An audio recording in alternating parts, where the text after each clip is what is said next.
Hello friends, good morning, अस्सलाम वालेकुम जी। तो आज हम लोग पढ़ रहे हैं सोशल साइंस के अंदर जेंडर, रिलीजन एंड कास्ट। ठीक है बच्चों, आज हमें क्या पढ़ना है अपना? आज हमें पढ़ना है सोशल साइंस के अंदर about the civics in chapter number 3, chapter number 4। It comes under the gender, religion and caste. Now listen very carefully. जैसे मैंने पहले बताया था आप लोगों को, मैं दोबारा एक्सप्लेन कर रहा हूँ इस बात को कि चैप्टर जो हमारा जेंडर, रिलीजन एंड कास्ट, ये काफी इंपॉर्टेंट चैप्टर है और इस चैप्टर से आपके बोर्ड में भी क्वेश्चन अच्छे बनेंगे और आपके 11th के एमयू के इंटरेस्ट में अब तक लगभग 4 क्वेश्चन बन के इसमें आए। ठीक है बच्चों, पढ़ना क्या है इस चैप्टर के अंदर? हमें पढ़ना है इस चैप्टर के अंदर कि यहाँ पर हमारे देश में जेंडर कितनी इंपॉर्टेंट है, ठीक है ना, उसमें रिलीजन कौन कौन से आते हैं और साथ साथ हमारे देश में जाति बिरादरियां कैसी होती हैं। ठीक है बच्चों, अब हम इन तीनों के बारे में स्टेप बाय स्टेप, 1 बाय 1 करके पढ़ेंगे। ठीक है बेटा, ठीक है, शुरू करें आगे हम लोग। नेक्स्ट आपकी हमारी हेडिंग आज की that gender, religion and caste. Now आप जरा व्हाइट बोर्ड पे देखें गौर से। In India gender, religion and caste differences are the 3 biggest issues which have challenge social equally. देखो क्या लिख रहा है इसमें कि हमारे देश के अंदर बड़ी मात्रा में जो कास्ट सिस्टम है ये 3 तरीके से बड़ी मात्रा में हम लोग को चैलेंज करता है। चैलेंज क्या करता है कि हम लोग इस चीज से बड़े परेशान है। पहला पॉइंट हमारा आ रहा है जेंडर पॉलिटिक्स। ठीक है, आप जरा सुनिए, यहाँ पॉलिटिक्स जो है वो राजनीति वाली पॉलिटिक्स है जो हम लोग देखते हैं इलेक्शन के अंदर। यहाँ पॉलिटिक्स है जेंडर से रिलेटेड। मीन्स कि हमारे यहाँ पर कुछ मेल्स हैं, कुछ फीमेल्स हैं, तो कुछ ट्रांसजेंडर है। अब ट्रांसजेंडर कौन होते हैं? वो लोग जिसे हम लोग किन्नर बोलते हैं। ठीक है, हमारे समाज में मेल्स को एक्सेप्ट कर लिया जाता है, फीमेल को एक्सेप्ट कर लिया जाता है, लेकिन जो ट्रांसजेंडर होते हैं जिन्हें हम किन्नर बोलते हैं, इनको समाज एक्सेप्ट नहीं करता। लोग ये समझते हैं कि ये हमारे लिए अभिशाप है, हमारे लिए एक बुरी शक्ल के हैं, ये गंदे काम करते हैं, ये हम लोगों से गलत तरीके से व्यवहार करते हैं।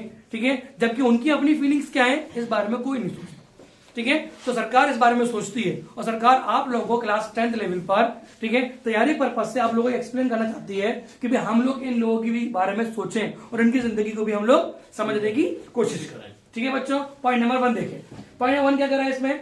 Gender differences assume the following forms in India. There is sexual division of power of work in our society, while office work and higher paid jobs are considered men's domain in India. Household work such as washing, cooking and tailoring done by women. हम ये देखते हैं बच्चों कि हमारे समाज के अंदर ज्यादातर बाहर का जो काम होता है ये काम पुरुष करते हैं, जबकि घर में खाना बनाना, ठीक है, बर्तन धोना, ठीक है, और बाकी सारे काम करना ये औरतों का काम होता है, ये महिलाओं को होता है, जबकि ऐसा नहीं होना चाहिए। हमारे समाज में हर किसी को बराबर का अधिकार मिलना चाहिए। अगर लड़कियां या महिलाएं घर से बाहर निकल काम करने के लिए जाएं तो कोई मना देगा उनको? हमारे देश में अब इस बात के लिए कोशिश की जाने लगी है कि महिलाओं को पंचायत के अंदर और महिलाओं को पार्लियामेंट के अंदर, ठीक है, 33% रिजर्वेशन दिया जाना चाहिए और उन्हें मिल भी गया। ठीक है, अब पार्लियामेंट के अंदर जितनी भी सीटें हैं, मीन 552 सीट्स हमारे पार्लियामेंट में मौजूद है, इसमें से 33% सीटें महिलाओं के लिए रिजर्व हैं। इसका मतलब यह है कि अब महिलाएं भी इलेक्शन में खड़े होकर अपने आप को जीत हासिल कराकर अपना प्रतिनिधित्व या अपनी लीडरशिप पार्लियामेंट के अंदर और देश के अंदर दिखा सकती है।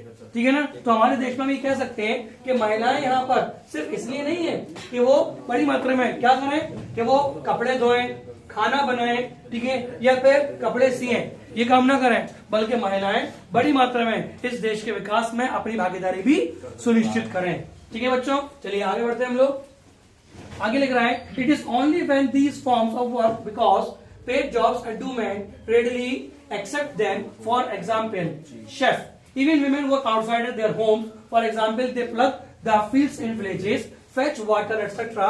But again, these forms of work are neither valued nor acknowledged. हम ये देखते हैं कि अगर लड़कियां, ये महिलाएं घर के अंदर खाना बनाती हैं तो खाना जाहिर सी बात अच्छे बनाती है, पूरे परिवार को पालती हैं। लेकिन अगर मान लीजिए कोई पुरुष अगर बाहर खाना बनाना चाह रहा है तो मुमकिन है कि वो खाना अगर बनाना चाह रहा है तो क्या होता है कि वो एक अच्छा शेफ बन सकता है। ठीक है, और बनता भी है। हमें देखते हैं बच्चों बड़ी मात्रा में। आप अलीगढ़ की बात करें तो यहाँ पर पाम ट्री के नाम से एक रेस्टोरेंट है, यहाँ पर रवाडा के नाम से रेस्टोरेंट है। अगर आप इन जगह जाएं तो मुमकिन है कि यहाँ पर आपको ऐसे जायकेदार खाना मिलेगा, हम उंगली चढ़ जाएंगे। तो बनाने वाला तो कोई एक मेल ही है ना, एक शेफ है। तो मुमकिन है कि अगर मर्द अगर खाना बनाने में आए तो वो महिला से अच्छा खाना बना सकता है, अगर महिलाएं काम करने में आए तो वो मर्दों से अच्छा काम कर सकती है। तो लड़ाई किस बात की? ये क्यों कहा जाता है हमारे समाज के अंदर कि महिलाएं सिर्फ बच्चे पैदा करने के लिए, घर में खाना बनाने के लिए, कपड़े धोने के लिए, टेलरिंग करने के लिए आई है, और मर्द जो है वो घर के बाहर कामकाज करने के लिए आए हैं। अगर दोनों मिलकर काम करें, अगर दोनों मिलकर काम करें कि मर्द घर में खाना भी बना ले, महिलाएं बाहर भी काम कर ले, तो मुमकिन है कि इससे आमदनी भी अच्छी होगी और साथ साथ क्या होगा, हमारे देश का जिसे बोलते हैं हम लोग इंडियन डेवलपमेंट, ठीक है, भारतीय विकास भी तेजी से होगा। ठीक है बच्चों, आगे बढ़ते हैं हम लोग।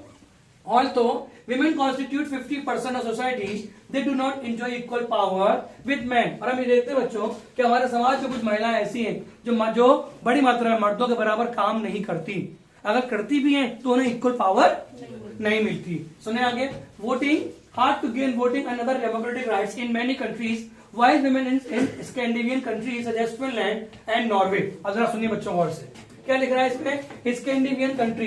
स्कैंडिनेवियन कंट्री क्या होती है? स्कैंडिनेवियन कंट्री का मतलब होता है ऐसी कंट्री जहां बड़ी मात्रा में आपको दिखाई दे फिनलैंड का एरिया, ठीक है, और नॉर्वे। ये वो एरियाज हैं जो मिलते हैं हमेशा नॉर्थ पोल पर, सर्दी बहुत रहती है, यहाँ पर आबादी कम है, सर्दी ज्यादा होने की वजह से। अगर यहाँ की बात करें हम लोग तो मुमकिन है कि यहाँ की जिंदगी तो बड़ी कठिन है, बड़ी टफ है। यहाँ पर मर्द और पुरुष की देखते नहीं कि हमें क्या मिल रहा है, यहाँ पर ये लोग सोचते हैं कि हम जीवित किस तरीके से रहें, हमारी जिंदगी किस तरीके से कटे। अगर हम बात करें अपने भारत की, इंडिया की, तो यहाँ पर जिंदगी कटती तो बड़ी अच्छी सी है, लेकिन लोग यहाँ पर फर्क करके काटते। लोग ये समझते हैं कि भाई महिलाएं हैं तो इन्हें घर में रहना चाहिए, अगर पुरुष हैं तो इन्हें बाहर जाना चाहिए। और ये कहा जाता है कि भारत जो है ना वो एक पुरुष प्रधान देश है। मतलब क्या हुआ इसका कि भाई पुरुष होगा तो देश में खुशियां आएंगी, पुरुष होगा, जिस घर में बच्चा अगर मेल पैदा हुआ है तो उस घर वाले बड़ी खुशियां मनाते हैं कि बेटा हुआ है। अगर बेटियां हुई हैं तो लोग समझते हैं यार बेटी हो गई, अब इसकी सुरक्षा करो, क्या कहते हैं जवानी तक इसकी, फिर इसकी शादी करो, उस पर फिर अच्छा खासा खर्च करो, फिर उसको जहेज दो, फिर जब वो अपने घर चली जाए तो वहां पर उसकी ससुराल लिया और पति इसको मिलकर मार पिटाई करे और बाद में इसको तलाक देकर छोड़ दे। लेकिन अगर हम लोग इस बात को सोचें कि लड़कियों को हम इतना पढ़ा दें कि वो अपने हक की लड़ाई खुद लड़ें, तो मुमकिन है कि जहेज वाली प्रथा ही खत्म हो जाएगी। इसको बढ़ाने वाले तो हम खुद ही हैं, हम खुद ही बढ़ाते हैं। आप देखिए समाज में क्या हो रहा है, लोग जहेज को देना बड़ा प्राउड समझते हैं, वही दिखावा करते हैं कि देखो जी मेरे पास कितना पैसा है, मेरे बेटी के लिए आरामदायक घर से लेकर आरामदायक कार तक दे दी। किसने कहा देने के लिए आपको कार? आप तो खुद ससुरालियों का मुंह फाड़ लो कि मेरे पास बहुत पैसा है, आप इसको पैसे दिए चले जाओ। अगर आपने अपनी बेटी की शादी की है तो ये सोच समझ के की होगी ना कि जिस लड़के से मैं कर रहा हूँ लड़का अच्छा खाता कमाता है, तो आपने उसकी काबिलियत पर शक कर दिया अपना जहेज देकर कि मेरा दामाद कुछ नहीं कमाता। तो इसमें गलती दामाद की नहीं है, इसमें गलती ससुर की है कि उसने अपने दामाद को बेकार समझ लिया, ठीक है, और उसको आपने इतना जहेज दे दिया कि ये तो कुछ करने वाला है नहीं, इसलिए इसकी घर के खर्चा मैं ही उठाऊंगा तो मैं जहेज दे रहा हूं। कमियां दोनों तरफ से, ससुराल वालों की तरफ से भी है और मैके वालों की तरफ से भी है। तो मुमकिन है कि हमें एजुकेशन के जरिए इन चीजों को खत्म करने का मौका मिलता है। तो अगर हमें आगे बढ़ना है अपने देश के डेवलपमेंट के लिए तो मुमकिन है कि हमें अपने देश के हर व्यक्ति को एजुकेटेड करना होगा। ठीक है बच्चों, आगे बढ़ते हैं। अगला लिख रहा है India is patriarchal society, it is dominated by main. The literacy rate is only 54% of women compared to 76% of men at the school level. Although girls perform better than boys, they drop out during higher education as parents prefer to spend money on educating boys. क्या लिख रहा है इसमें कि हम देखते हैं कि हमारे देश के अंदर बड़ी मात्रा में पैट्रियार्कल सोसाइटी है। ये हिस्ट्री का वर्ड है। पैट्रियार्कल मतलब क्या होता है? फादरलैंड, कि हमारा देश पुरुष प्रधान है। जैसे मैंने अभी आपको एक्सप्लेन किया कि हमारे देश में जो खानदान चलता है वो चलता है बाप के नाम से। में जो बाप की बरादरी होगी वही बरादरी बच्चों की बनेगी, भले ही माँ किसी और बरादरी से क्यों ना आई हो। ऐसे क्यों है जी? अगर माँ किसी और बरादरी से आई है और उसने जन्मा है, अपने कोख से उस बच्चे को जन्मा है, तो बच्चा उसी का दादा होगा ना। तो जाति बरादरी का नाम बाप के नाम से क्यों चलता है बच्चे के नाम के आगे? अब बाप के नाम से जुड़ गई ना वो लेडीज आकर। अच्छा, बाप ने जुड़ा लेडीज के नाम से आगे? नहीं, लेडीज आई है ना उनके पास। अच्छा, वह लेडा आए लेडी के पास, तो अगर लेडा लेडी के पास आए तो देखिए ये बात बिल्कुल सही है, एक लड़की अपने समाज को, आप जो कह रहे हैं वो बात एक्सेप्टेबल नहीं हो रही है। अगर एक लड़की अपने घर बार को छोड़कर, जहां उसने 20-22 साल गुजारे, ठीक है, 1 मिनट में छोड़कर चली गई अपने पापा के घर को दूसरा घर बसाने के लिए, ऐसा क्यों नहीं हो सकता कि लड़का घर छोड़कर लड़की घर पे जाए? मालूम चलेगा ना, तब मालूम चलेगा ना। अब आप लोग बोलेंगे सर इज्जत नहीं होगी, तो आपको अपनी इज्जत प्यारी है, लड़की की इज्जत कुछ नहीं होती। समाज करता आना सर ऐसा। तो चलिए आगे बढ़ते हैं हम लोग, नेक्स्ट आगे बढ़ते हैं हम लोग। आगे लिख रहा है इसमें कि समाज के अंदर बड़ी मात्रा में क्या होता है कि लड़कियां लड़कों से ज्यादा पढ़ती हैं, लड़कियां अपने स्कूल में अच्छे नंबर लाती हैं, लड़के भी लाते हैं। लेकिन लड़कियों को अच्छे नंबर लाने के बावजूद हाई स्कूल या इंटर की पढ़ाई करने के बाद शादी ब्याह में या घर के कामकाज में झोंक दिया जाता है। इसकी वजह बताऊं मैं आपको, बता रहा हूं इसकी वजह क्या है। इसकी वजह यह है कि हमारे समाज के अंदर बचपन से ही हमें ये तालीम दी जाती है कि लड़कियां अफजल नहीं होती, लड़के अफजल होते हैं। ये एग्जाम्पल मैंने पहले भी दी थी, और जितने बच्चे मेरे आसपास बैठे होते हैं, जहां जहां मैं बच्चों को पढ़ाता हूं, उन बच्चों से मैं एक ही बात कहता हूं कि इसकी कमी हमारी ही है। समाज का मानना है सर ये। जी, कमी क्या हमारे अंदर? कमी ये है कि हमने बच्चों को बचपन से ही स्कूल में सिखा दिया जाता है कि कामाला, कमल, डंडा लगा दूं क्या बन गया? कमला, कमला खाना बना, खा का डंडा, ना का डंडा, बाना। ये तो पढ़ते ना बच्चे स्कूल में, पहले छोटा बड़ा, फिर आ का डंडा, फिर छोटी की मात्रा, फिर बड़ी की मात्रा। तो बच्चों को पहले वो शब्द पढ़ाए जाते हैं जिसमें मात्रा ही नहीं होती, बड़े आ का डंडा होता है, ये होता है ना। तो कमला खाना बना, अब आपने 5 साल के 6 साल के बच्चे के माइंड में डाल दिया कि कमला खाना बनाने के लिए पैदा हुई है, ठीक है। मादाना, मदन, बड़ा पुराना वर्ड है मदन का, ठीक है। मदन सा आता, का पे बड़ी यू की मात्रा, ला स्कूल जा, मदन स्कूल जा। तो बचपन से सिखा दिया आपने कि मदन स्कूल जाने के लिए पैदा हुआ है। आपने बच्ची को बचपन से कह दिया कि कमला जो है वो घर में खाना बनाएगी, जबकि मैंने ऊपर पढ़ाया आपको कि अगर मदन खाना बनाए और शेफ बन जाए तो हम लोग इतनी अच्छी खाना बनाए कि मजा आ जाए, ठीक है ना। अब आप बाहर खाना खाने जाते हो किसी रेस्टोरेंट में, और वहां लग जाए पता कि भाई खाना किसी लेडी ने बनाया है, तो खाना अगर टेस्टी बना होगा ना तो खाने का मजा ऑटोमेटिकली अनटेस्ट हो जाएगा। कैसे? अरे लड़की ने बनाया, औरत ने बनाया, ये तो घर में भी खा लेते बैठ के, बाहर खाने क्यों आए? तो बाहर शेफ ने बनाया, तो मेंटेलिटी फिक्स है कि बाहर अगर कोई शेफ परोस रहा है, ठीक है ना, ये शेफ ने हमें दिया है तो हम समझ लेते हैं खाना टेस्टी होगा, भले खाना बकवास हो, ठीक है, चीजें महंगी क्यों ना हो, लेकिन घर में खाना जो अच्छा बना है उसमें ऐप यूं निकलता है कि खाना घर की लेडी ने बनाया है। तो यही फर्क है हमारे देश के अंदर जेंडर के अंदर, ठीक है ना बच्चों। चलिए आगे बढ़ते हैं हम लोग next. Only few women are currently working in the highly paid job. Also, the Equal Wages Act lay down that equal wages should be given to both men and women for the same work. Women are still paid less than men. अब देखो ये बड़ी अच्छी बात कही है इसमें। क्या बात कही है इसके अंदर कि यहाँ पर बड़ी मात्रा में क्या लिख रहा है कि भाई जो महिलाएं हैं, ये महिलाएं बड़ी मात्रा में क्या कर रही हैं कि यहाँ पर महिलाओं को कम से कम पैसा दिया जाता है, ठीक है ना, still paid less than man. अगर किसी जगह पर महिलाएं काम कर रही है तो मुमकिन है कि उस जगह पर महिलाओं को कम से कम पैसा मिलता है। लेडीज अगर किसी जेंट्स के मुकाबले काम कर रही है और दोनों सेम काम कर रहे हैं तो मुमकिन है कि ये दोनों को सैलरी सेम से मिलनी चाहिए।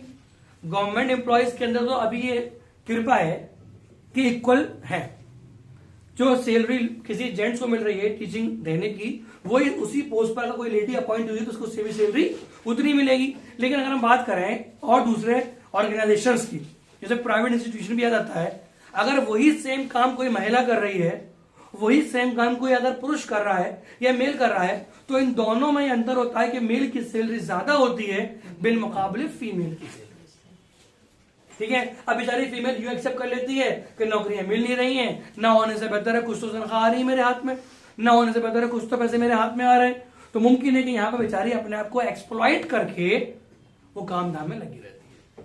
लेकिन सरकार की जिम्मेदारी ये होती है और होनी भी चाहिए कि वो सरकारी इंस्टीट्यूशन के साथ साथ प्राइवेट इंस्टीट्यूशन पे ध्यान दे कि भाई जहां पर जो सैलरी उनकी मुकर्रर हुई है, जो सैलरी उनकी तय हुई है, वही सैलरी उनको दी जाए और उन पर ज्यादा बोझ ना डाला जाए, ज्यादा उनके साथ एक्सप्लॉइटेशन ना किया जाए। अभी इसमें एक वर्ड आएगा सेक्सुअल एक्सप्लॉइटेशन या सेक्सुअल हरासमेंट। हम ये देखते हैं कि हमारे समाज के अंदर मर्दों को तो आजादी है कुछ भी ओढ़ने पहनने की, कुछ भी ओढ़े, कुछ भी पहने, कुछ भी खाए, कुछ भी पिए, लेकिन अगर महिलाएं कुछ भी ओढ़ पहन लेती हैं तो इस तरह की निगाहें उनको परेशान करती हैं। अगर वो कुछ पी लेती है जैसे मैं बात करूं, मान लीजिए अगर कोई भी ऐसी अनवांटेड चीज जिस पर जुर्म है, खुलेआम पीने पर, अगर महिलाएं वो घर पर पी रही हैं, समाज के लोग मना करते हैं, ये बोलते हैं कि महिलाएं नहीं कर सकती। पुरुष करता है तो सही करता है, लेकिन महिलाएं करती तो गलत करती हैं। फॉर एग्जाम्पल आपको दूं, आजकल हम देखते हैं कि हमारे समाज में ये सुनने में आता है कि वहां रेप हो गया, यहाँ रेप हो गया। लड़कियों से मना करते हैं हम लोग कि बेटा समय से पहले घर पे आ जाना, ठीक है, यहाँ मत जाना, बस में बैठो तो किसी से बात मत करना, कुछ खाने को मत लेना, और ये हो जाएगा वो हो जाएगा। अगर मान लीजिए हम बच्चों को बचपन से सिखाएं कि बेटा समाज के अंदर हर लड़की आपकी बहन समान है या आपकी दोस्त समान है, कभी गलत मत करना, तो मुमकिन है कभी रेप नहीं होगा। यहाँ पर सिर्फ लड़कियों को ये तमीज सिखाने की जरूरत नहीं है कि बेटा आप संभाल के जाओ, ये पहनो, ये मत पहनो, ये खाना वो मत खाना। अगर हम बच्चों को भी सिखाएं, अपने लड़कों को, अगर हम लोग मेंस या जेंट्स को सिखाएं या मेल्स को सिखाएं, अगर मैं ये बोलूं तो गलत नहीं होगा, अगर हम बच्चों को बचपन से, मेल्स बच्चों को बचपन से सिखाएं उनके पेरेंट्स के जरिए कि बेटा चोरी चकारी करना गलत है, ठीक है, सिगरेट पीना गलत है, शराब पीना गलत है, किसी को बदतमीजी से टच करना गलत है, किसी को बैट टच करना गलत है, तो मुमकिन है कि अगर बच्चों को पेरेंट्स बचपन से ही तालीम सही देंगे तो बच्चे अच्छे ही उठेंगे। अगर पेरेंट्स ही खराब है, अगर पेरेंट्स सिखा ही नहीं रहे उनको, पेरेंट्स उनकी गलतियों पर ध्यान ही नहीं दे रहे, तो मुमकिन सी बात है बच्चे तो गलत उठेंगे उठेंगे। एक कहानी मैंने सिखाई थी, आप सुनाई थी आपको, इल्तुतमिश के बेटे ने जब किसी लड़की का रेप कर दिया था, आपको इल्तुतमिश सुल्तान हिंद, तो उस लड़की के रेप का सजा थी, सजा ये थी कि राजा का बेटा हो तो कोई भी हो, इससे मतलब नहीं है, उसकी सजा ये है कि उसको 100 कोड़े पड़ेंगे, ठीक है ना। जब 100 कोड़े पड़े, उसके जिस्म को भरना करके, न्यूड करके 60 कोड़े पड़े, 60 कोड़े में ही उसका बेटा अधमरा हो गया। सजा थी कोड़े मारने की, मौत की नहीं। लेकिन आप जरा इंसाफ देखो देश के पुराने सुल्तानों का, कि राजा का बेटा है, 100 कोड़े पड़ेंगे, 60 पड़ भी गए, लेकिन 60 पढ़ने के बाद वो बंदा अधमरा हो गया, ठीक है। अब बचे 40 कोड़े, 40 कोड़े किसको पढ़ेंगे? तो इसका फैसला ये आया बाद में, क्या कहते हैं, काजियों के जरिए, जजों के जरिए कि बचे हुए 40 कोड़े पढ़ेंगे बाप को। क्यों पढ़ेंगे? कि जब तुम्हारा बेटा बिगड़ रहा था, तुम भले ही सुल्तान हिंद हो, सुल्तान के बाद विदेश के सुल्तान हो, बड़े बादशाह हो, वो अपनी जगह पर, लेकिन तुम्हें बाप भी तो थे। जब तुम्हारा बेटा बिगड़ रहा था, बदतमीजी कर रहा था, घर के बर्तन तोड़ रहा था, चीख चीख की बातें कर रहा था, जब वो 7-8 साल का था, ठीक है, पैसे बर्बाद कर रहा था, रातों को लेट आ रहा था, तब तुम कहां थे?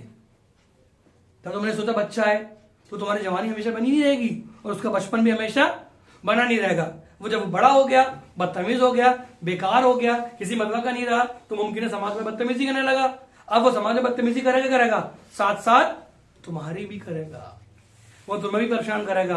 और मुमकिन है कहीं तुम्हारी कंडीशन इतनी खराब ना हो जाए कि जब तुम्हारा बुढ़ापा अपने एंड टाइम पर चल रहा हो और तुम्हारी ट्रेनिंग के जरिए, जिसे मैं बोलूं गलत ट्रेनिंग के जरिए तुम्हारा बच्चा बिगड़ गया, तो तुम्हें भी कहीं का नहीं छोड़ेगा। एक बड़ी अच्छी मिसाल है, मैं आपको शेयर करना चाहूंगा, सुनिएगा जरा। पूत सपूत तो क्यों धन संचय, पूत कपूत तो क्यों धन संचय। बात समझ में आई? अगर पूत सपूत है तो धन किसके लिए बचा रहे हो? तो बहुत कमा लेगा। लेकिन अगर पूत कपूत है तो धन किसके लिए बचा रहे हो? बर्बाद कर देगा। बात समझ में आई? अगर आप धन बचा रहे हो तो पूत आपका जो है मतलब बेटा, वो तो कपूत है, बर्बाद कर देगा सारा का सारा। अगर आपका बेटा सपूत है तो बहुत कमा लेगा। बात समझ में आई? तो पूत कपूत तो क्यों धन संचय, पूत सपूत तो क्यों धन संचय। बात समझ में आई आपको? यही चीज हम लोगों को समझ के पढ़नी है। और अगर मैं आपको ये बात पहुंचा पाया आप तक, तो मुमकिन है कि मैंने अपना फर्ज पूरा किया। ठीक है बच्चों, चलिए आगे बढ़ते हैं हम लोग। नेक्स्ट अगला है हमारा domestic violence, women and physical and mental harassment of women at the office place and some issues which most women face in the country। हम ये भी देखते हैं बच्चों कि हमारे समाज के अंदर बड़ी मात्रा में महिलाओं के साथ डोमेस्टिक वायलेंस होता है, महिलाओं को मारा पीटा जाता है। समझ रहे हैं? बेटियों को नहीं, अपनी बेटी को नहीं, दूसरे की बेटी को। समझ रहे हैं? एक तो वो बेटी अपने बाप का घर छोड़कर 10, 20, 15 साल, 15 साल क्यों, कम से कम 18 साल तो मानो, ठीक है, हम 20-22 मान लेते हैं। 20-22 साल तक जिस घर में रही, उस घर को छोड़कर एक ऐसे अनजान घर में पहुंच गई जहां के कायदे कानून अलग, सुबह उठने के तरीके अलग, दोपहर में खाने के तरीके अलग, घर में बातचीत करने के तरीके अलग, रहन सहन अलग। अब वो लड़की वहां कैसे एडजस्ट करेगी, इस बारे में हम लोग सोचते नहीं। अगर 1-2 दिन ससुराल चले जाएं मेल और वहां पर उठने का तरीका जरा अलग हो तो मैचिंग नहीं होती, तब वो दर्द समझ में आता है कि महिलाओं के साथ किस प्रकार से क्या होता है, यहाँ पर मेंटल हरासमेंट होता है। ठीक है ना। हमें अपने घर की आदत है, मम्मी हमारी आएंगी, पैर उठाएंगी, नाश्ता बना के दे देंगी, लेकिन अब आप तो चलेंगे ससुराल, अब तुम्हें नाश्ता बनाना है। और मैं रियलिटी बोलूं, अपने भारत की बात करूं तो हमारे भारत में लड़कियां, बच्चियां जब तक अपने घर में होती हैं तब तक वो किसी के पाँव नहीं छूती। बेटियां जब तक अपने बाप के घर में होती हैं तो किसी के पाँव नहीं छूती, लेकिन जब वो अपने ससुराल चली जाती है तो वो किस के पाँव नहीं छूती, ससुर के, अपने पति के, सास के, फूफा जी के, बुआ जी के, मौसा जी के, इसके उसके सबके छूती हैं। मतलब क्या है, शादी से पहले लक्ष्मी अपने घर में और जब लक्ष्मी दूसरे घर पहुंच गई तो पाँव की जूती। ये चीजें हमारे देश में नहीं होनी चाहिए। ये खत्म कब होंगी? ये खत्म तब होंगी जब आप अपने आप को एजुकेट करोगे, अपने आप को एजुकेशन में लाओगे। ठीक है बच्चों। नेक्स्ट अगला पॉइंट है हमारा पॉलिटिकल रिप्रेजेंटेशन ऑफ विमेन, महिलाओं की भागीदारी किसमें? राजनीति के अंदर। It has to be realize that until women get an adequate representation in the legislature of their countries, their conditions will not improve. Institutions such as the Panchayati Raj have reserved 1/3 of seats, their seats of women. देखो बच्चों, इसमें क्या लिख रहा है कि पंचायती राज में बड़ी मात्रा महिलाओं की 1/3 सीट क्या कर दी गई है? रिजर्व कर दी गई है। किसने कर दी गई रिजर्व? वो रिजर्व इसलिए कर दी गई है ताकि महिलाएं बड़ी मात्रा में अपनी भागीदारी निभाएं। और ये बात गलत है अगर हम ये कह रहे हैं कि महिलाएं समाज में काम नहीं कर सकती, उनके पास दिमाग नहीं होता।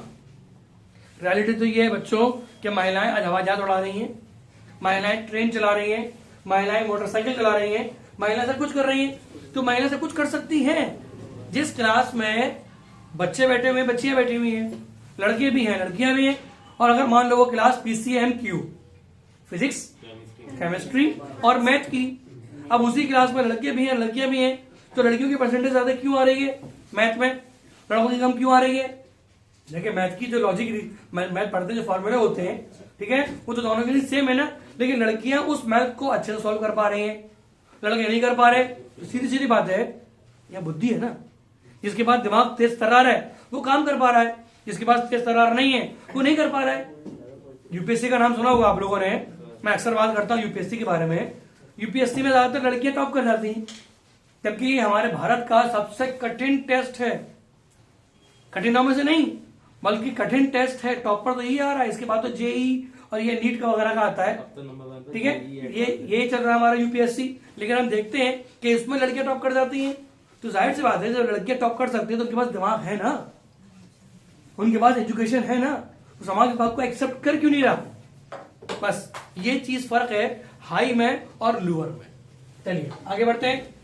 नाउ 1/3 सीट रिजर्व कर दी गई, मीन 100 में से लगभग 33 सीटें महिलाओं की रिजर्व हो चुकी है पंचायत में। लेकिन ये बात ध्यान रखिएगा बच्चों कि आप लेटेस्ट अगर मैं न्यूज दूं आपको तो आप पार्लियामेंट के अंदर भी, ठीक है, 33% सीट महिलाओं के लिए रिजर्व हो चुकी है। Now in the Lok Sabha and state assemblies this bill however has not been passed, ये पास हो चुका है। Women political participation has been significantly lower than men's across the globe. Women's well-being can be improved by providing them political power and placing them in decision making and law making. Rules and society. When women gain power, they will devote their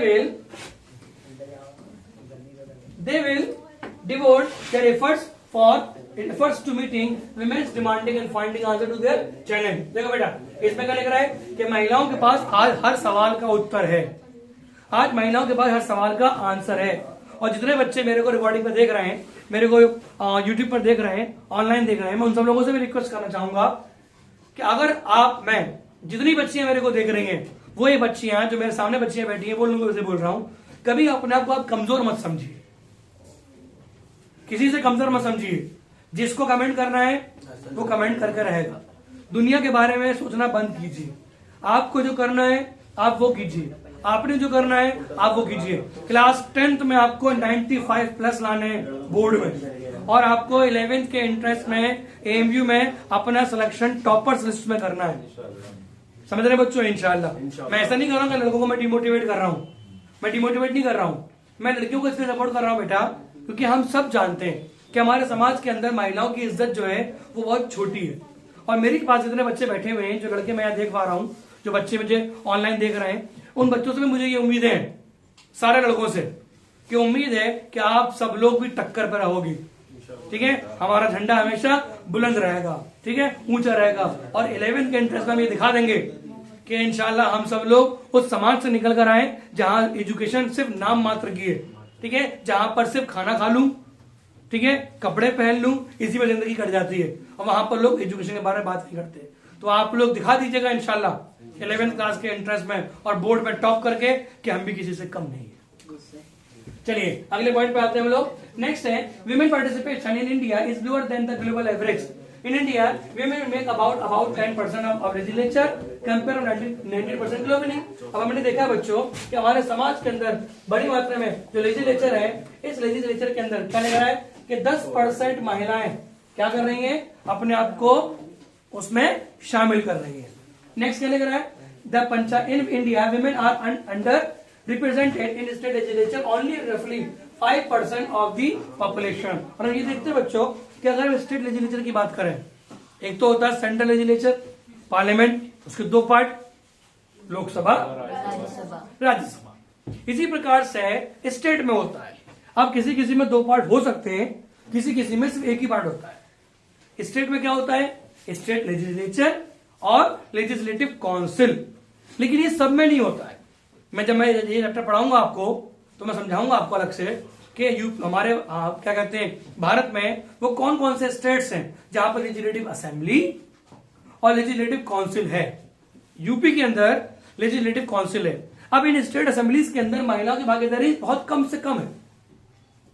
ठीक है बच्चों, लेकिन जब से parliament का, central government का law बना है कि महिलाओं की 33% रिजर्वेशन होना चाहिए, तो मुमकिन है कि अब पूरे भारत के स्टेट लेजिस्लेचर के अंदर भी और पार्लियामेंट के अंदर भी अब महिलाओं के लिए सुनिश्चित हो गया कि इन्हें 33% रिजर्वेशन कंफर्म मिल चुका है। अब महिलाएं 100 सीटों में से 33 सीटों पर अपना कब्जा काबिज कर चुकी हैं। ठीक है बच्चों, आगे बढ़ते हैं। Now the Panchayati Raj act amended that women candidates being given 1/3 of all seats in local bodies. Women participation in the municipalities and panchayat have increased as a result of this. However, attempt to introduce such legislation in the Lok Sabha and various states legislature have failed. The law was never passed because political parties were unable to reach an agreement. अभी देखते हैं बच्चों हम लोग कि हमारे भारत के अंदर कुछ पार्टियां ऐसी हैं जो इस चीज को एक्सेप्ट नहीं कर पा रही हैं कि हम लोग महिलाओं को इंपॉर्टेंस दें। हम चाहते हैं कि हमारे समाज में महिलाएं बढ़े, लेकिन इक्वलिटी के बिहाफ पर। Article 14 of the constitution of India, कौन से आर्टिकल है बच्चों, article 14। Article 14 of the constitution of India says that equality before law. क्या बोलता है ये, इक्वलिटी बिफोर लॉ मीन्स कानून की नजर में सब बराबर है। अब उसमें मेल भी आ गए, फीमेल भी आ गए, ट्रांसजेंडर भी आ गए। ठीक है ना, आप चाहे मेल हो, फीमेल हो या ट्रांसजेंडर हो, आपके लिए कानून बराबर है। ऐसा नहीं है किसी फीमेल ने गलती की है सजा कम मिलेगी, ऐसा नहीं है किसी मेल ने गलती की है ज्यादा मिलेगी, या फिर किसी किन्नर ने गलती की है तो किन्नर होने के बाद छोड़ दिया जाए उसे, नहीं, उनको सजा बराबर मिलेगी। ठीक है, जो कानून के दायरे में है। ठीक है, ना तो कोई छोटा माना जाएगा इसमें और ना ही कोई बड़ा माना जाएगा। ठीक है बच्चों, आगे बढ़ते हैं हम लोग। नेक्स्ट रीडिंग है हमारी religious community, communalism and politics. अब देखिए जरा इस पॉइंट को ध्यान से पढ़ना बच्चों। यहां जो वर्ड आया है कम्युनलिज्म, ये वर्ड समझने के लिए जरूरी है। यहां वर्ड बना है दो वर्ड से मिलकर, जिसकी मीनिंग होते हैं कॉमन। देखिए क्या मतलब है इसका, यह वर्ड लिखा है communalism. It means it is a word which is made by commune और common। ठीक है ना, अब इसी को हम लोगों ने दूसरे वर्ड में भी यूज करना शुरू कर दिया है। कम्युनलिज्म मीन्स सांप्रदायिक। संप्रदाय का मतलब होता है संप्रदाय, एक अलग धर्म का, एक अलग धर्म का। कभी सुना होगा आप लोगों ने अखबार में कि भाई सांप्रदाय दंगा भड़क गया, संप्रदाय में लड़ाई हो गई, दो समुदाय के लोग लड़ पड़े आपस में, ये एक ही समुदाय के लोगों में लड़ाई हो गई। तो मुमकिन है कि अगर सांप्रदायिक वाली बात हो रही है तो यहां पर दो धर्मों की बात हो रही है, दो जातियों की नहीं। समझ में आई? यहाँ बात दो धर्मों की है, दो जातियों की नहीं। जातियों वाला मामले में आपको आगे पढ़ाऊंगा नीचे, इसमें पहले इसे कंप्लीट करते हैं। क्या लिख रहा है इसके अंदर हमारा? इसमें लिख रहा है that religion and communalism and politics. ठीक है बच्चों, आगे बढ़ते हैं इसमें। सी रिलीजन, पहले पढ़ेंगे रिलीजन से। Religion, religious division frequently manifest themselves in the realm of politics. There are people who follow several religions in India. As members of the religious community should be able to express their needs, interests and demand in politics. हम ये देखते हैं कि हमारे समाज के अंदर लोग बड़ी मात्रा में पॉलिटिक्स के अंदर डिमांड करते हैं कि भाई हमें लाया जाए। और आप देखिएगा अक्सर जब भी कोई होर्डिंग लगती है ना चौराहों पर, तो लिखा होता है युवा नेता, ठीक है ना, ये नेता। अब जो नेता बनते हैं नए नए, ये छोटी छोटी उम्र के बच्चे होते हैं। हमारे समाज में अगर इन बच्चों को पढ़ाई लिखाई करके एक अच्छा इंसान बनाया जाए, तब इन्हें पॉलिटिक्स में लाया जाए, तब तो देश का विकास होगा। लेकिन आपने ढंग से अभी पढ़ाई पूरी कंप्लीट नहीं की, आपको संविधान का ज्ञान नहीं है अभी, आपको कॉन्स्टिट्यूशन ऑफ इंडिया की नॉलेज नहीं है अभी, तो आप किस तरह देश का नेता बन जाओगे? देश की नेता बनना है तो नेता का मतलब होता है कि खुद न सोए दूसरों को सुलाए, खुद न खाए दूसरों को खिलाए, हमेशा दूसरों के लिए तैयार रहे, उसे बोलते हैं नेता। नेता वो नहीं तो कुर्ता पजामा पहन लिया, ऊपर से कोटी लगा ली और हाथ जोड़े जोड़े घूम रहे कि भाई मैं युवा नेता हूं। अगर पूछ ले जाए आपसे कि बताओ हमारे संविधान की आर्टिकल नंबर 21 क्या बोलती है, आर्टिकल नंबर 21A क्या बोलती है, 21A, आर्टिकल नंबर 19 क्या बोलती है, तो कोई कुछ नहीं बोल पाएगा। फिर किस बात की नेता? नहीं, सही कह रहे हैं, सीट छोड़ के भाग जाएंगे वो, फिर किस बात के नेता?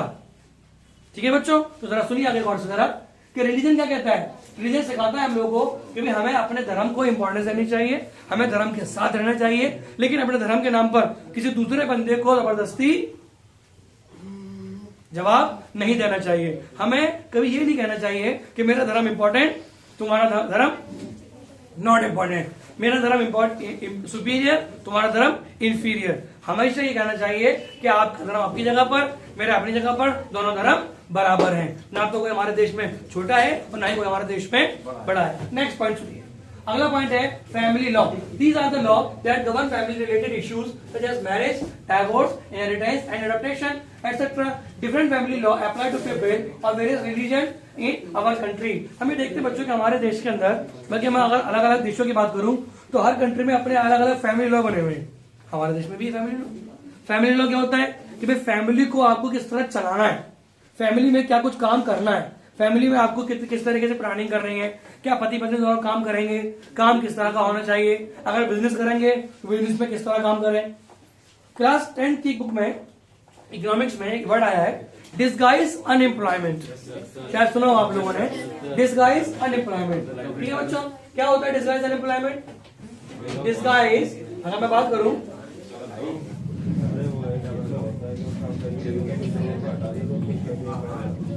हाँ, अगर मैं बात करूं डिस्गाइज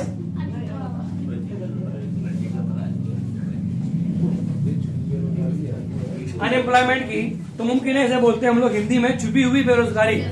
अपने फैमिली के मेंबर एक खेत पर लगे हुए है ना, 8 मेंबर लगे हुए खेत पर, और हमें जाहिर हो रहा है कि आठों के आठों काम कर रहे हैं। लेकिन अगर मैं उस 8 में से 2 मेंबर निकाल लाऊं तो 6 बचेंगे। अब जो काम 8 मेंबर कर रहे थे वो काम 6 मेंबर भी कर रहे हैं, काम फिर भी हो रहा पूरा।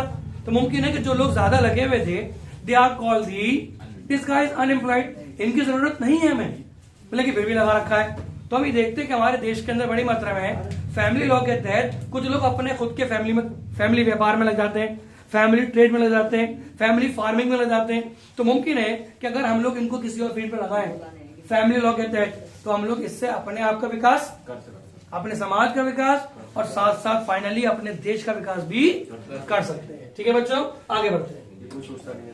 जी, ये कोई सोचता नहीं है, लेकिन इसको सोचना चाहिए। इसीलिए क्लास 9-10 के अंदर सीबीएस क्या कहते हैं एनसीईआरटी ने ये चैप्टर इसलिए स्टार्ट किया बच्चों, ताकि बड़ी मात्रा में हम लोग ये पढ़ सकें और समझ सकें कि आखिर हमारे समाज में क्या हो रहा है और हमें किस तरह उसको चेंज करना है। ठीक है, नेक्स्ट पॉइंट कम्युनलिज्म। जरा सुनना गौर से, इसको क्या कह रहा है। Communalism is one of the major problem faced by country currently. Communalism became a problem when communalism का मतलब कोई दो धर्म के बीच की लड़ाई अगर बढ़ती है तो उसके बढ़ने की वजूहात, ये उसके बढ़ने के कारण क्या है। Point number 1, religious factionism reaches its height and religion becomes more important than the interest of the wider society or a nation. Religion तब बढ़ता बच्चों तब समाज के अंदर लोग बड़ी मात्रा में अपनी बातें कहना शुरू करते हैं। क्लास 10 में चैप्टर है हिस्ट्री की बुक में, प्रिंट एंड कल्चर। चैप्टर का नेम क्या है? Print and culture.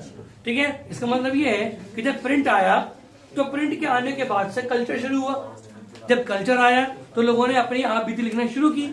ठीक है ना, जब लिखना शुरू किया तो लोगों ने पहले किचन के बारे में, फिर खाने पीने के बारे में, ये कुछ भी जब चलने लगा तो लोगों ने बड़ी मात्रा में अपनी जिंदगी के बारे में, ऑटोबायोग्राफी के बारे में, ठीक है, बायोग्राफी के बारे में लिखना शुरू किया। जब ये कुछ भी चलने लगा तब लोग थक गए पढ़ते पढ़ते, अब क्या पढ़े, तो लोगों ने बड़ी मात्रा में धर्म के बारे में लिखना शुरू किया। और धर्म एक ऐसा मुद्दा है जिस पर जितना लिखो उतना कम। ठीक है ना, लिखो। अब देखो जमाना किस तरह अपने आप को चेंज करता है। कई सौ साल पहले लिखावट की शुरुआत हुई। पहली किताब जो छपी थी, जो लिखी गई थी, वो थी डायमंड सूत्र फ्रॉम जापान, ये थी ना। लेकिन आज हम दोबारा लौटकर वहीं पहुंच रहे हैं जहां चले थे। अब हम लोग लिखने से ज्यादा, किताबों को छापने से ज्यादा टेक्नोलॉजी का इस्तेमाल करते हैं। Am I right? पहले हम लोग स्कूलों में क्या करते रहे, ब्लैक बोर्ड होता था। ठीक है ना, black board with chalk, it is made by the calcium carbonate, chalk से बनती थी। ठीक है, right now we are using, अब तो मैं भी कर रहा हूं, ठीक है, स्मार्ट बोर्ड। मतलब क्या है कि अब कलम जो है चौक की जगह पर ब्लैक हो गया। ठीक है, जिससे मैं अपने आराम से अपने स्मार्ट बोर्ड को ऊपर नीचे ट्रैक कर सकता हूं। अब जो वर्ड लिखने वाले थे, अब मैं उसे ना लिखकर अब मैं उसे टाइप करके ऑनलाइन चीजों को पढ़ा सकता हूं। समझ रहे हैं? ये चीजें जितनी स्पीड से बढ़ी है, मुमकिन सी बात है ये उतनी स्पीड से बढ़ी है जितनी स्पीड से प्रिंट का कल्चर शुरू हुआ था। क्लास 10 की बुक हिस्ट्री की, ठीक है ना, उसी स्पीड से ये बढ़ा है। तो हर चीज के फायदे होते हैं, हर चीज के नुकसान भी होते हैं। ठीक है बेटा, चलिए आगे बढ़ते हैं हम लोग। नेक्स्ट पॉइंट है, one religious community is spitted against the other religious community. Belief of one religion is regarded as superior of the other religion. Religions become an inseparable part of the politics. The state power is used to emphasize superiority and domination of one religion over the other. देखो लड़ाई कहाँ शुरू होती है? लड़ाई शुरू होती है अगर कोई किसी खास धर्म का बंदा अपने धर्म की बातों को लेकर आगे बढ़ता है और ये बोलता है कि my religion is superior and your religion is not superior, then the fight will become from the here. क्या लिख रहा है शायद उसमें? देखो बेटा किसमें लिख रहा है, that superiority and domination of one religion over the other.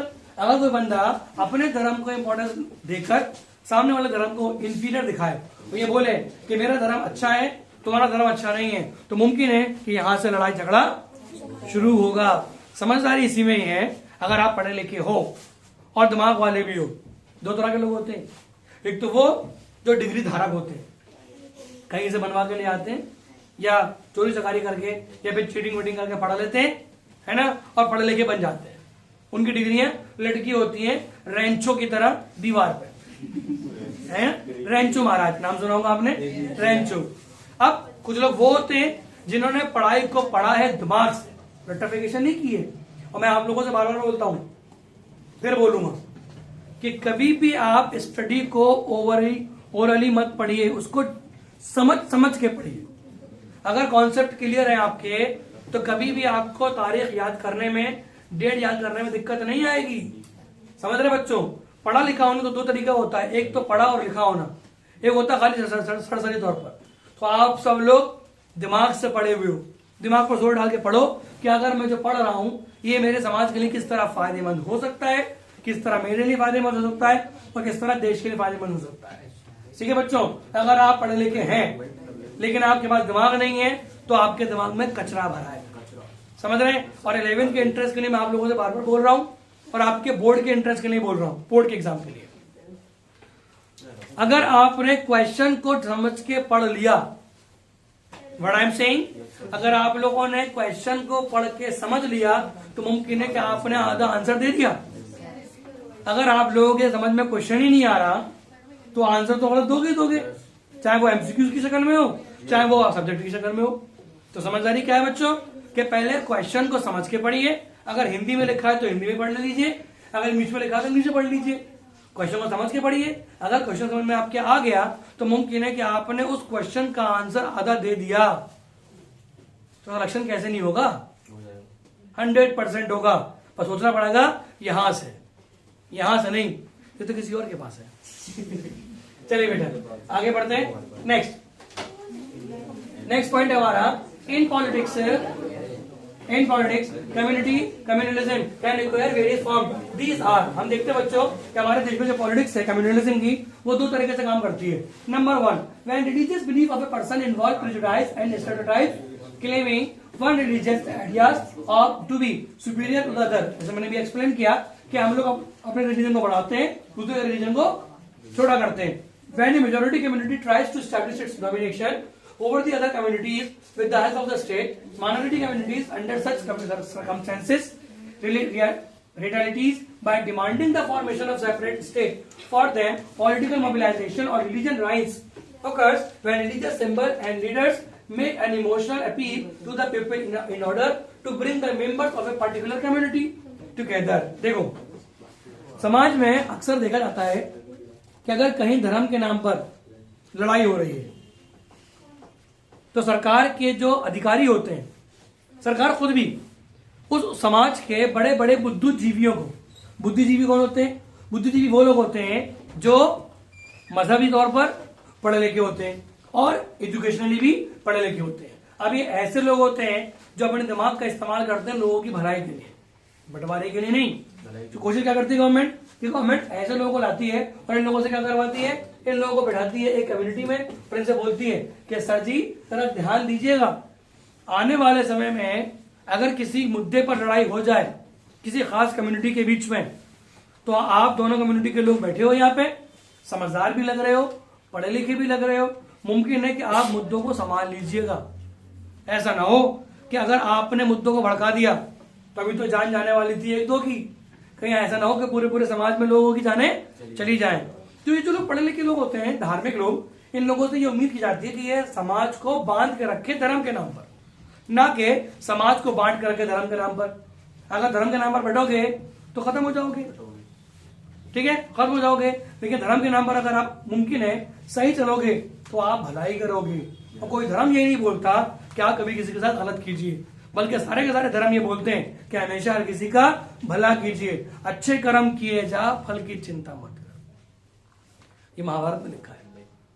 तो गलत कहां लिखा है? गलत है हमारी मेंटेलिटी, गलत है हमारी सोसाइटी और हमारा दिमाग। अगर हमने अपने समाज को, अपने दिमाग को सही तरीके से नहीं चलाया तो मुमकिन है कि हमारे दिमाग में ऐसे उल्टे सीधे ख्याल आएंगे जिससे बिगाड़ी पैदा होगा, बनाओ नहीं। आगे बढ़ते हैं, last point, communalism violence is the word of communalism. It acquire the political form when it is sponsored by the state. और हम देखते हैं बच्चों, ये बड़ी मात्रा में हमारे देश में जो स्पॉन्सर है, ये स्पॉन्सर इस तरह काम करता है जिससे कि समाज को बढ़ने का मौका नहीं मिलता। मैं क्लास को यही ऑफ करूंगा, अपनी ऑफ करूंगा, लेकिन मैं आप लोगों के लिए होमवर्क देके जा रहा हूँ कि कल की क्लास में इंशाल्लाह जब हम लोग मिलेंगे तो ये आपको होमवर्क है, प्लीज पढ़ लीजिएगा इसको। ये सेकुलर स्टेट कैसे बनेगा, इसी कुछ पॉइंट्स रखे, ये पॉइंट्स मैं कल पढ़ाऊंगा। इसमें पॉइंट्स हमारा, India does not have any official religion, discrimination among people on the ground of religion, constitution provision which declare India as a secular nation, the constitution however allows the state of the interference and all citizen have the freedom of process. ये कुछ points मैंने दिए हैं, ये मैं पढ़ाऊंगा इंशाल्लाह आपको अगली क्लास में। तो ये ध्यान दीजिएगा आप सब लोग भी कि जब आप अगली क्लास में आए तो ये पढ़ गया है, ठीक है बच्चों। मैं क्लास को यहीं ऑफ करता हूँ, हम लोग मिलते हैं अपने इंशाल्लाह नेक्स्ट क्लास में। बाय।